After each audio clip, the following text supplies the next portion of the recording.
चलो नींद से जागें और अपने सपनों को पूरा करें। Welcome to the boring lectures. Vishal या वंस अगेन। हम लोग आज इंग्लिश की वर्णमाला सीखने जा रहे हैं। इंग्लिश की वर्णमाला में 26 अक्षर होते हैं। 26 अक्षर वही हैं जो आप समझ रहे हैं, ABCDEFGHIJKLMNOPQRSTUVWXYZ। ओके, तो ये 26 अक्षर होते हैं इंग्लिश की वर्णमाला में, जिसमें से 5 वॉवेल्स होते हैं। वॉवेल्स का मतलब होता है स्वर। वो होते हैं ए, ई, आई, ओ और यू। तो ये जो स्वर होते हैं ये उसी तरीके से होते हैं जैसे हिंदी वर्णमाला में होते हैं स्वर और व्याकरण। ठीक है, व्याकरण हम लोग बाद में समझेंगे इंग्लिश में क्या होती है। तो अभी हम लोगों ने ये जो है, हम स्टार्टिंग से केवल वर्णमाला पे फोकस कर रहे हैं और हम लोग शुरुआत ही वहीं से कर रहे हैं। तो जो भी इंग्लिश पहले सीखना चाह रहा है, नंबर फर्स्ट स्टेप पे उसको वर्णमाला सीखना पड़ेगी, सीखना होगी। ठीक है, या बोल सकते हैं सीखना चाहिए। शुरुआत कर रहे हैं किसी भी चीज़ की तो शुरुआत से ही करें तो ज़्यादा बेटर है। मतलब इंग्लिश सीखने की शुरुआत हम लोग वर्णमाला से ही करेंगे। तो 26 अक्षर होते हैं जैसा मैंने आपको बताया। अब सब लोगों को लगता है यार ये तो आता है, बाकी ऐसा नहीं है। आपको ये सारी चीज़ें जैसे A for apple, B for ball, C for cat, D for dog, XYZ कुछ भी आप ले सकते हैं। तो ये जो चीज़ें हैं आपको इसकी स्पेलिंग मिस्टेक्स, सबसे पहले आपको ये समझना होगी कि इस चीज़ में कम से कम अपनी स्पेलिंग मिस्टेक ना हो। जो हम लोग इंग्लिश की जो वर्णमाला लिखते हैं जैसे A फॉर एप्पल, अगर आपने एप्पल की स्पेलिंग ही गलत लिख दी है तो वो फिर अपना बेस, हमें बेस मजबूत करना है।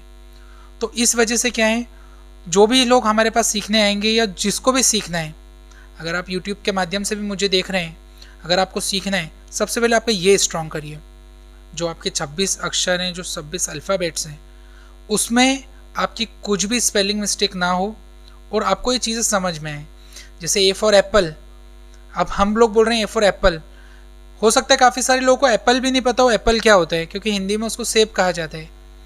तो एप्पल कैसा दिखता है, क्या होता है। अगर मैं बात करूं E फॉर एलिफेंट, तो E फॉर एलिफेंट बहुत सारे, कई सारे ऐसे लोग हैं जिनको एलिफेंट नहीं पता है एलिफेंट क्या होता है। अगर मैं बोलूँगा कि have you seen an elephant, तो उनको ये चीज़ नहीं समझ में आएगी एलिफेंट क्या होता है, क्योंकि हिंदी में हम लोग हाथी बोलते हैं। तो आपको ये चीज़ पता होना चाहिए। इसी वजह से छोटे जितने भी बच्चे रहते हैं उनको मतलब स्कूल में यही चीज़ सिखाई जाती है कि अल्फ़ाबेट्स होते हैं, उसके आगे A फॉर एप्पल, तो उसके आगे उसका चित्र बनाया जाता है कि एप्पल सेब होता है, एक्चुअल में ये दिखता कैसा है। ठीक है, ज़रूरी नहीं है A फॉर एप्पल हो, A फॉर दूसरी चीज़ भी हो सकती है। ठीक है, B फॉर बॉल ज़रूरी नहीं है, B फॉर बैट भी हो सकता है। यदि अगर आप एक चीज़ सीख रहे हैं जैसे B फॉर बॉल, तो आपको ये B फॉर बॉल आपको पता होना चाहिए कि बॉल होती क्या है। बॉल होती है गेंद। ठीक है, और B फॉर बैट भी हो सकता है। बैट का मतलब क्या होता है, बल्ला। ठीक है, तो आपको ये चीज़ पता होना चाहिए कि B फॉर बैट क्या होता है, B फॉर बॉल क्या होती है। अगर आप ज़्यादा से ज़्यादा अगर इसी को ही सीख लेंगे कि मतलब मल्टीपल चीज़ें सीख लेंगे, जैसे C फॉर अगर हम लोग बात करें, C फॉर केक भी होता है, C फॉर कैट भी होता है। केक का मतलब क्या होता है आप सभी जानते ही हैं, कैट का मतलब होता है बिल्ली। तो अगर आप इसी में स्ट्रांग हो जाएंगे तो आपका बेस काफ़ी स्ट्रांग हो जाएगा। कोशिश करिए, जो 26 अल्फ़ाबेट्स हैं तो आपको 26 शब्द तो इंग्लिश के यूं ही याद हो जाएंगे मिनिमम, अगर आपने अल्फ़ाबेट्स को अपना स्ट्रांग कर लिया तो। ठीक है, तो ये चीज़ आप समझिए। और अगर आप एक शब्द से, एक मतलब अक्षर से अगर आप मल्टीपल अदर डिफरेंट शब्द भी सीख रहे हैं तो ये भी बहुत इंपॉर्टेंट है। जैसे कि मैंने आपको एग्जांपल दिया। ठीक है, अब C फॉर मैंने आपको एग्जांपल दिया, केक भी होता है, कैट भी होता है, C फॉर कार भी होता है। तो कार की स्पेलिंग भी सीख लीजिए, CAR कार होता है, CAKE केक होता है, CAT कैट होता है। तो आपको C से ही सिर्फ आपको 3 शब्द मिल चुके हैं।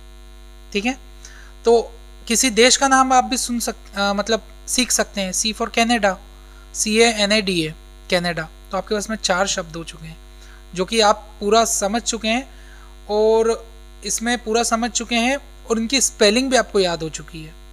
तो आपको ये इसी चीज़ में अगर आपने बेस्ट कर लिया ना तो आपका बेस बहुत ज़्यादा स्ट्रांग हो जाएगा।